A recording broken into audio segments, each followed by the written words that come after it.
Baik, bismillahirrahmanirrahim. Kita lanjutkan kembali pembahasan nahwu kita dari kitab Mulakhas Qawaidil Lughah Al-Arabiyyah.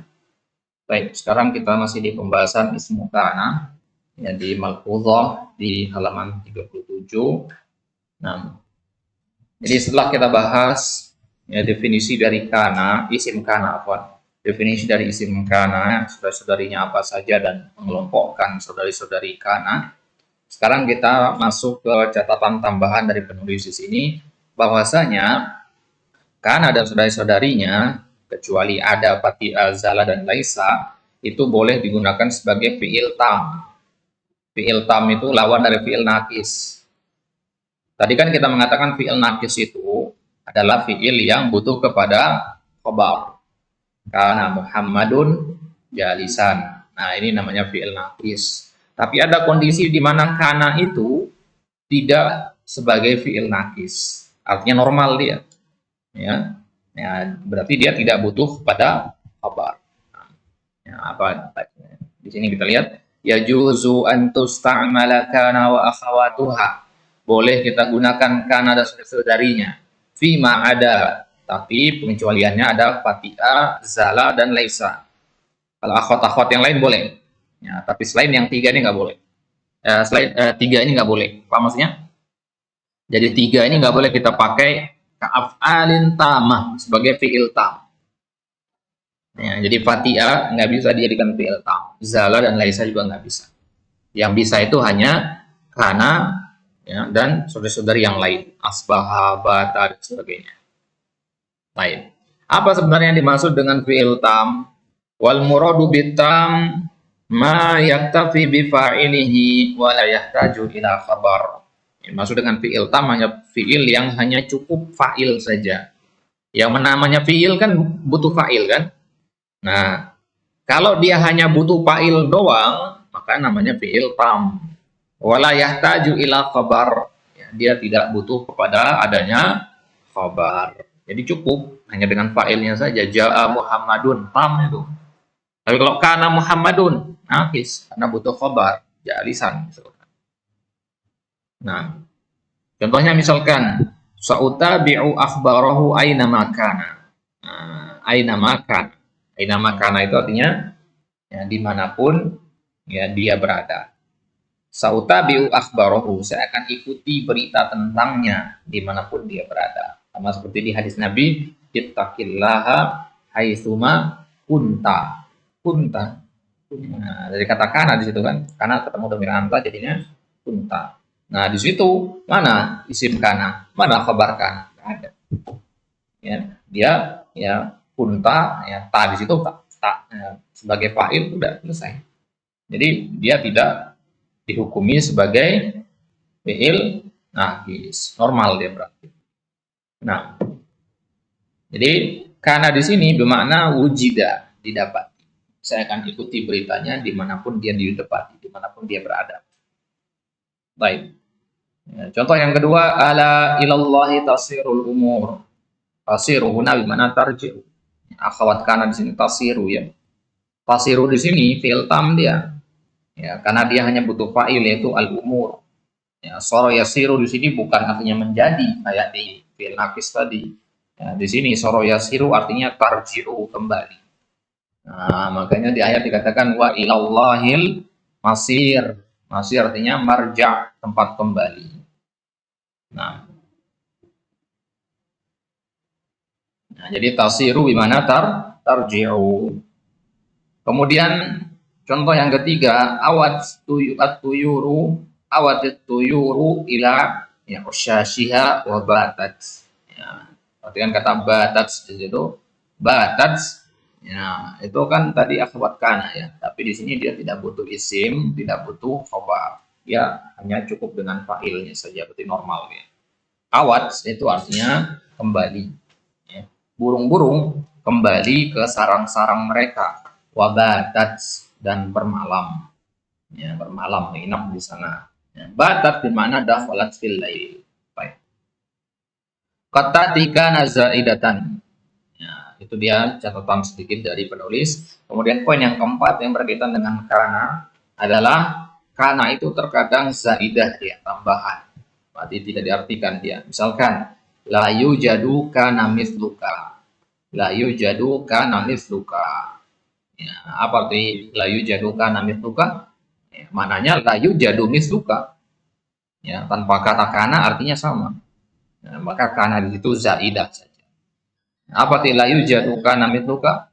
Ya, tidak ada yang semisal dengan, ya. Nah, ya, jadi karena situ zaidah. Tapi kalau antum ketemu kana dalam Al-Qur'an dan dia zaidah, dia pasti takkid. Ya, kaidahnya seperti itu ya. Ya, karena kalau sebagai zaidah di dalam Al-Qur'an, maka dia fungsinya untuk takkid. Ya, karena nggak ada tambahan dalam Al-Qur'an. Ya, maka nggak boleh kita katakan kana zaidah. Baik. Poin yang kelima, qad yuhdhafu harfun nun min fi'li kana al-mudhari al-majzum wa dzalika takhfifan li kasrati al-istimal. Terkadang huruf nun dari kata kana itu dihapus ketika dia berbentuk mudhari majzum. Kenapa dihapus? Takhfifan, untuk memudahkan, untuk meringankan pengucapannya. Li kasratil istimal, karena sering dipakai.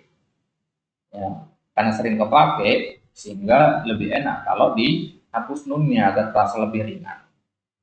Contohnya, misalkan kata lam yaku, asal katanya yakunu, yakunu, ya itu kan marfu, yakunu, ilmu mudhari marfu. Nah sekarang kalau kita masukkan lam, kan berarti huruf nunnya harus sukun kan, karena lam itu mensukunkan, jazimah dia. Berarti jadinya lam, ya, yakun gitu kan, dua sukun ketemu kan, waw sukun sama nun sukun. Nah, akhirnya wawnya dibuang, jadinya lam ya yakun. Nah, dari lam yakun ini boleh diringkas lagi, jadinya lam yak, nunnya dibuang, takhfifan, ya, untuk memperingat.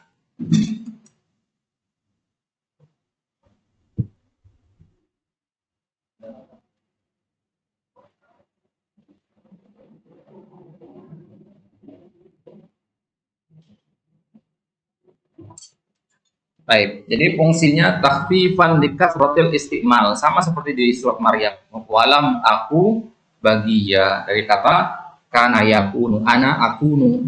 Jadi asal kalimatnya lam akun bagiya. Nah, tapi dihapus nunnya jadinya lam aku bagiya. Baik. Kemudian yang keenam, nazaran li anna isma kana huwa fil asal mubtada qabla an tadkhula alaihi kana aw ihda akhawatiha lidha fa inna isma kana yakun. Ya. Setelah kita melihat bahwasanya isim kana itu memang asalnya kan tadi dia mubtada kan sebelumnya. Ya, sebelum masuk kana atau sudah dari kana. Berarti isim kana ini dia memiliki beberapa kriteria. Yang pertama, imma isman mu'raban.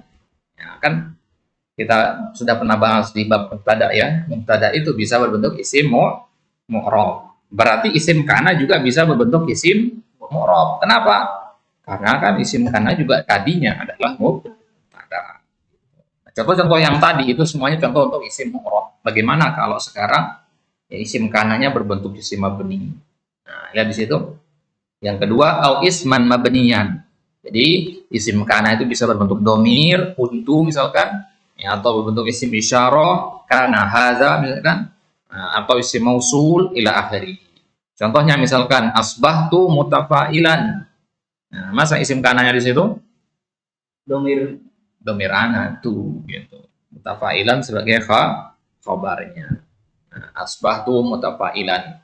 Saya di pagi hari dalam kondisi mutafailan, ya, optimis. Baik. Di asbahtu, asbaha fi'lun madin naqis wa ta dhamir mabniun fi mahalli raf'in ismu asbaha. Isim asbaha dia. Nah, amsa hadal maridu mustarihan, hadza ismu isyarah mabniun fi mahalli raf'in ismu amsa. Amsa hadal maridu mustarihan. Ya, di sore hari orang yang sakit itu, ya, dalam keadaan mustari. Ya, amsa hadal maridu. Hadza di situ sebagai, ya, isim amsa. Ya, kemudian al maridu sebagai, kalau khobar bisa nggak? Kalau khobar nggak bisa. Nggak bisa karena dia kaidahnya apa?